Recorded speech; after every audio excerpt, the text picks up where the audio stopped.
अस्सलाम वालेकुम नाज़रीन, मैं हूं एहतशाम कियानी। आप देख रहे हैं मेरा यूट्यूब चैनल। नाज़रीन, आज इस्लामाबाद हाई कोर्ट में इमरान खान की साइफर और तोशाखाना केसेस में सज़ा के खिलाफ अपीलों पर समाअत हुई है। इमरान खान और बुशरा बीबी की तोशाखाना केस में, जबकि इमरान खान और शाह महमूद कुरैशी की साइफर केस में अपीलें इस्लामाबाद हाई कोर्ट में ज़ेर समाअत हैं। और इमरान खान के वकला ने अदालत में कॉन्सेंट दी थी कि पहले साइफर केस में अपील सुन ली जाए। इस पर गुज़िश्ता समाअत पर इमरान खान के वकील सलमान सफदर ने अपने इब्तदाई दलाइल दिए थे और आज के लिए उन्होंने कहा था कि वो दलाइल मुकम्मल कर लेंगे, लेकिन आज उनके दलाइल शुरू करने से पहले ही FIA के प्रोसिक्यूटर ने 2 एतराज़ात उठा दिए। उन एतराज़ात पर अदालत ने FIA प्रोसिक्यूटर हामिद अली शाह के दलाइल सुने और उसके बाद इमरान खान के वकील ने भी कुछ दलाइल दिए, लेकिन अदालत ने अब परसों तक का वक्त रखा है और परसों दोनों साइड्स को मज़ीद तैयारी के साथ आकर अपने दलाइल देने का हुक्म दिया है और उसके बाद ये फैसला होगा कि ये अपील्स किस तरह से चलेंगी, एतराज़ात क्या हैं और उन एतराज़ात के इफ़ेक्ट्स क्या हो सकते हैं। उसके बाद इमरान खान की अपीलें किस साइड पे जा सकती हैं, इस मुतालिक आपको आगाह करेंगे। हमारे साथ बात करने के लिए मौजूद हैं साकिब बशीर साहब। साकिब साहब, क्या कहते हैं, आज जो FIA प्रोसिक्यूटर ने एतराज़ात आयद किए हैं, एक तो उन्होंने कहा जी कि ये अपीलें इमरान खान और शाह महमूद कुरैशी की काबिल समाअत ही नहीं है, उनकी सजा के खिलाफ अपील सुनी ही नहीं जा सकती। पहले तो इस पे अपनी राय दें, पहले अदालती जो समाअत थी उस मुतालिक बता के अपनी राय भी इस पे ज़रूर दें। एक तो ये है कि FIA ऐसे लगता है कि वो इस मामले को लटकाने में कामयाब रही है।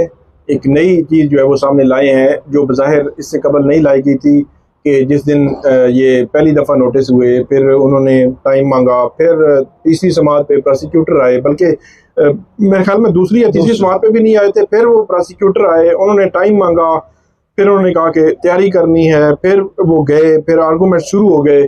पिछली समाअत पे आर्गूमेंट शुरू हो गए मरकजी अपील पर, और आज फिर उन्होंने 2 किस्म के एतराज़ात जो है वो लेकर आए कि उन्होंने कहा जी ये तो ना एक जज सुन सकता है ना 2 जज सुन सकते हैं। तो मतलब क्या कि कोई भी नहीं सुन सकता। तो ये बड़ा हैरान कौन जो था। बहरहाल उन्होंने, उनका राइट है, उन्होंने एक कानूनी पोजीशन ली है और कानूनी नुक्ता जो है वो हाई कोर्ट के सामने रखा है कि एक तो उन्होंने कहा कि इलेक्शन जो एक्ट है, ऑफिशियल सीक्रेट एक्ट 1923, उसमें तो अपील का राइट ही नहीं है। तो दूसरा उन्होंने कहा जी इसमें तो डिवीजन बेंच सुनेंगे ही नहीं, मतलब 2 जज नहीं सुनेंगे, 1 जज सुनेगा।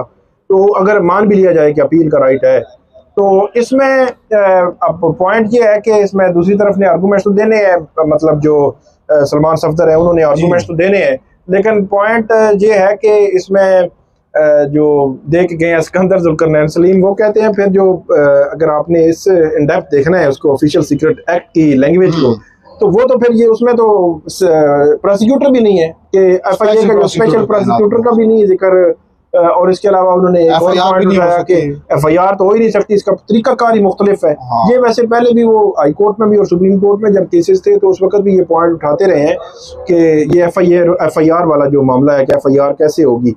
तो इसमें उन्होंने ये पॉइंट उठाया कि वो तो फिर FIR भी नहीं है, प्रोसिक्यूटर भी नहीं है, तो फिर कैसे आप देखेंगे। लेकिन अदालत ने बहरहाल ये कहा है कि जैसा भी है चले, ये एक बुनियादी किस्म का एतराज़ है, लेकिन उनको हौसला ये दिया है कि आप ये मतलब ऐसा बिल्कुल ना समझेंगे हम जो अगर इनके एतराज़ात के हवाले से कोई ऑर्डर पास कर देते हैं कि नहीं ये एतराज़ात तो दुरुस्त हैं, तो उसका मतलब हरगिज़ ये नहीं होगा कि आपकी अपीलों का मामला ख़त्म हो जाएगा, प्रोसीडिंग्स ख़त्म हो जाएंगी, ये कार्रवाई ख़त्म हो जाएगी और ये केस ही आगे नहीं बढ़ सकेगा और सज़ाएँ मुस्तकिल हो जाएंगी। ऐसा बिल्कुल नहीं है, बल्कि उन्होंने कहा है कि ये हम सुनेंगे और अगर हम इस नतीजे पर पहुँचते हैं कि ये एतराज़ात दुरुस्त हैं, फिर आपकी जो रेट है, रेट में आप आ सकते हैं। तो वो रेट में यही होता है कि इस किस्म की जो दरखास्तें होती हैं उसमें अदालत उनको कहती है कि इसको रेट में कन्वर्ट कर दिया जाए, उसी अपील को फिर रेट का नंबर लग जाता है और वो उसी तरह फिर उसको बतौर एक रेट के तौर पे वो देखा जाता है। लेकिन इसमें बड़ा इंपॉर्टेंट पॉइंट ये भी होगा कि ये भी एक बड़ा अजीब सा सीन होता है कि इतने बड़े हाई प्रोफाइल केसेस में जब एक जज बैठता है तो उसका पॉइंट ऑफ व्यू मतलब मुख्तलिफ भी हो सकता है। जब 2 बैठते हैं तो 2 दिमाग मिलते हैं तो 2 एक से 2 11 होता है। तो इस लिहाज से इतने हाई प्रोफाइल केसेस में 2 जज ही बैठने चाहिए। मेरा ये ख्याल है कि इस एतराज़ को तो किसी सूरत हाई कोर्ट को नहीं लेना चाहिए कि जी एक जज सुनेगा, कि क्यों सुनेगा, 2 जज भी सुन सकते हैं। इसमें कोई हाई प्रोफाइल केसेस में हमने देखा है कि ये जो है वो लार्जर बेंच भी बना देते हैं, चीफ जस्टिस बना देते हैं, उनका इख्तियार होता है। मेरा ये ख्याल है कि इस पे तो नहीं जाएंगे। अगर जाएंगे तो फिर भी इशू हो सकता है, क्योंकि 2 जज हैं इस जो है वो बेंच में। एक है चीफ जस्टिस आमिर फारूक साहब और दूसरे हैं जस्टिस मियां गुल हसन औरंगजेब साहब। अब जो चीफ जस्टिस आमिर फारूक साहब हैं, उनका साइफर केस में उन्होंने जमानतें खारिज की और उन्होंने जेल ट्रायल को इनिशियली दुरुस्त करार दिया था। और दूसरी तरफ हैं जस्टिस मियां गुल हसन औरंगजेब, उन्होंने जो जेल ट्रायल था, जो इन कैमरा ट्रायल था, उनको कलअदम करार दिया था। 2 बार उन्होंने कलअदम करार दिया। तो उस दूसरी तरफ वो है, उनका अपना एक पॉइंट ऑफ व्यू है। तो ये फिर अगर एक जज के पास ये केस गया तो फिर उसमें भी डिटरमिन होगा कि किस जज के पास जाता है और उस जज का प्रीवियस साइफर के हवाले से क्या राय थी। अगर वो राय इन पे बाइंडिंग नहीं होती, उन्होंने इंडिपेंडेंट माइंड के साथ वो अपील सुननी है, इंडिपेंडेंट माइंड के साथ उस अपील पर जो सुनकर फैसला करना है और उसको मतलब मंतकी अंजाम तक पहुंचाना है। लेकिन फिर भी अल्टीमेटली वो चीज़ें तो होती हैं कि पास्ट में उन्होंने किस तरह, क्योंकि जब साइफर केस आया था तो साइफर केस में बड़ी तवील जो है उसकी ऑब्जर्वेशन भी आई थी और उसमें उन्होंने बादियों नज़र में ये कहा था कि ये केस बनता है। लेकिन इस मामले में एक और जो चीज़ जिसको हम नज़रअंदाज नहीं कर सकते, दोनों बेंचेस अगर सिंगल भी हों दोनों जजेस के सामने, वो है प्रोसेस का ना होना, फुलफिल ना होना। इसमें जो फेयर ट्रायल के तकाजे पूरे नहीं हुए, इसमें जो एरर है जो ट्रायल के दौरान जो छोड़े गए हैं, कि जरा दिफा भी नहीं था, जरा भी नहीं थी और आर्गूमेंट्स भी नहीं हुए, कुछ भी नहीं हुआ था। तो जब इस कुछ भी नहीं हुआ था तो फिर मेरा यह ख्याल है कि फिर अल्टीमेटली किसी जज के भी पास ये मामला जाए तो ये फेवरेबल तो होगा। लेकिन टाइम कितना लगता है, ये मामला इससे पहले कंक्लूड होता है या नहीं होता, ये वो सवालात हैं जिनके जवाब बहरहाल अभी आना बाकी है। साकिब साहब, आपने बड़ा डिटेल बताया। एक और एस्पेक्ट जिससे मुतालिक हम बात करते हैं कि 1923 का ऑफिशियल सीक्रेट एक्ट है और वो एक्ट ऐसा है जिसके तहत अब प्रोसिक्यूशन कह रही है कि अपील का राइट मौजूद नहीं है।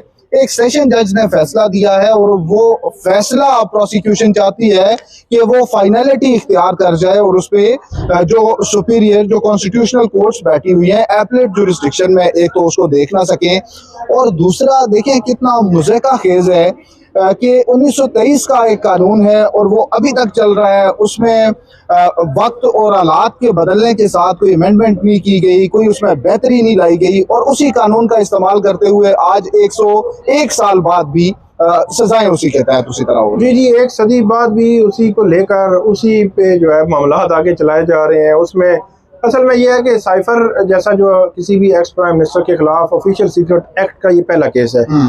इससे कबल जो है वो आर्मी, नेवी या पाकिस्तान में जो हसास तनसीबात इदारे हैं वहाँ उनके अंदर जो ये जासूस वगैरह होते थे, जासूसी करते थे, उनकी हद तक वो केसेस थे कि वो जो उनके खिलाफ ये ऑफिशियल सीक्रेट एक्ट चलते हैं, वो बड़े in camera trial, in camera proceedings होती हैं। लेकिन ये अपनी नौयत का पहला केस है जहाँ पे किसी भी एक्स प्राइम मिनिस्टर को, मतलब पब्लिक ऑफिस होल्डर जो सिविलियन साइड का है, उसको जो है वो प्रोसिक्यूट किया गया और प्रोसिक्यूट किया जा रहा है। ये अपनी नौयत का पहला केस है। इसलिए मेरा ख्याल है बहुत सारी चीज़ें नई भी आ रही हैं, लेकिन इसमें मामला वही है कि 1 सदी पुराना जो है वो लॉ है, कानून है और 1 सदी बाद जो है वो उस पर अमल दरामद करने की और कराने की कोशिश हो रही है। अच्छा, प्रोसिक्यूशन एक तरफ तो ये कहती है कि ये अपील काबिल समाअत ही नहीं, दूसरा कहती है कि एक जज सुन सकता है। तो ये उनके अपने स्टांस में भी कॉन्ट्राडिक्शन है, लेकिन बज़ाहिर उन्होंने टाइम गेन करना था और वो टाइम गेन उन्होंने कर लिया, क्योंकि बेल मैटर में भी उन्होंने कहा था कि बेल नहीं दी जा सकती।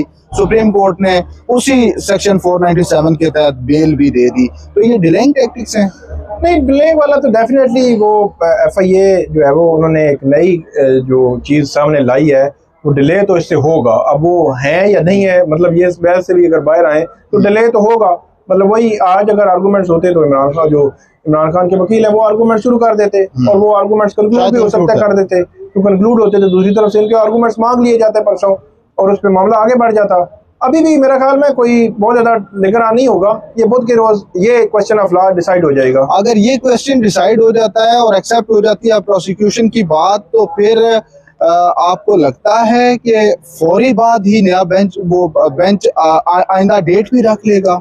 मेरा ख्याल है कि इस तरह बेंच चल रहा है, हफ्ते में 1-2 समातें चल रही हैं, वो चलता रहेगा। मेरा ख्याल है ये नहीं लगता कि अब ये मामला लटकेगा, क्योंकि उन्होंने सस्पेंशन ऑफ सेंटेंस अदालत के कहने पर जो है वो उसमें पीछे हटे हैं कि आर्जी रिलीफ है, तो आप मुस्तकिल रिलीफ में अपीलें लटका तो नहीं सकते कि एक बंदा जेल में है तो आप ये तो नहीं कर सकते। या तो यह है कि उनकी जमानतें हो चुकी होती, फिर पोजीशन मुख्तलिफ होती, अब जो है वो ये नहीं हो सकता। चलें साकिब साहब, इस हद तक तो हो गया। एक दूसरा case, deputy commissioner Islamabad SSP operations और एसएचओ को सजा हुई थी तो इन्हें अदालत केस में, और जस्टिस बाबर सत्तार ने अपने फैसले में लिखा था कि 1 महीने के अंदर अगर आपकी सजा 2 रुकनी बेंच मुअत्तल कर दे तो ठीक है, वरना इनको जेल भेजा जाएगा। बेंच बना, बेंच टूट गया, उसके बाद बेंच नहीं बन पा रहा। मुझे ऐसे लगता है आपके पास टेक्निकलिटीज हैं, इश्यूज हैं कुछ जिस वजह से नहीं बन रहा। एक जज ने जो है वो किया, वो लगना था बुध जुमरात, फिर जुमा भी गुजर गया, सैटरडे संडे भी, मंडे भी गुजर गया। अब कल का देखते हैं, कल हो सकता है लग जाए। अब किस बेंच में लगेगा ये बड़ा इंपॉर्टेंट है। कौन सा जज जो बैठेगा, बाबर सत्तार भी उसमें से नहीं होंगे, वो चुके हैं, फिर जहांगीरी साहब भी नहीं होंगे। अब बाकी जजेस में से कौन सा जज जो है वो दूसरा बेंच का हिस्सा होगा, ये अब देखने वाली बात है। अभी इस हवाले से क्या होता क्या है। जो 5 मार्च की समाअत थी उस पर रिक्यूजल जब आया जहांगीरी साहब का, तो उस पर चीफ जस्टिस साहब ने कहा था कि कल नहीं हो सकेगी, परसों इस पे समाअत कर लेंगे। तो वो परसों जो था वो नहीं आया। अभी 4, 5, 6 दिन गुजर गए हैं। ये बहरहाल अहम मामला है, और वो जो डीसी हैं वो भी चाह रहे होंगे कि ये जल्दी फिक्स हो। उनके वकील भी कह रहे थे कि फिक्स हो जाएगा, लेकिन हुआ नहीं है। आज देखते हैं कि कल के लिए अब फिक्स होगा, बेंच बनता है या नहीं बनता, लेकिन जैसे जैसे लिंगरान होगा वो मामला तो गंभीर होता जाएगा। Thank you so much Saqib Bashir साहब। तो नाज़रीन, इमरान खान और शाह महमूद कुरैशी की साइफर केस में सजा के खिलाफ अपीलों पर आइंदा समाअत परसों यानी 13 मार्च को होगी। तोशाखाना केस में जो अपीलें हैं उन पर समाअत तो नहीं हुई, लेकिन वो समाअत के लिए मुकर्रर बहरहाल ज़रूर हैं। उन पर समाअत भी 13 मार्च तक मुलतवी की गई है। अब परसों देखते हैं कि बुनियादी एतराज़ जो टेक्निकल उठाया गया है उस पर मामला डिसाइड होता है या क्या रुख इख्तियार करता है। अब तक के लिए इजाज़त दीजिए। वीलॉग अच्छा लगे तो अपना फीडबैक ज़रूर दीजिएगा। हमारे साथ रहने का शुक्रिया। अल्लाह हाफिज़।